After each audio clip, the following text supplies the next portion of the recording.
పూసగా ఉన్న నెయ్యిని ఇంట్లోనే ఎలా చేయాలో చూపిస్తున్నానండి. ముందుగా ప్రతిరోజు పెరుగు మీద మీగడని తీసుకొని ఇలాగా వారం 10 రోజులకి బాక్స్ ఫుల్ అవుతుంది కదండి. ఈ మీగడని ఒక మిక్సీ జార్లోకి తీసుకొని కొద్దిసేపు పాటు మిక్సీ పట్టుకున్న తర్వాత ఇందులోకి ఐస్ వాటర్, ఫ్రిడ్జ్ వాటర్ వేసేసుకొని కొద్దిసేపు మిక్సీ పట్టుకున్నామంటే వెన్నపూస రెడీ అండి. ఈ వెన్నపూసని మనం తీసిన వెంటనే కాంచకూడదండి.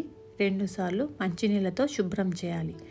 ఇలా శుభ్రం చేసుకుంటే మనకి నెయ్యి కాంచినప్పుడు అడుగంటుతుంది కదండి, అలా అడుగంటదు. 5 నుంచి 10 నిమిషాల లోపల నెయ్యి కాగిపోతుంది.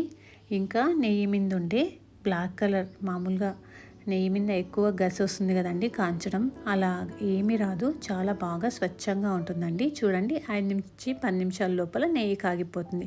ఇలా కాంచిన నెయ్యిని మనం బయటే 3 నెలల పాటు స్టోర్ చేసుకోవచ్చు.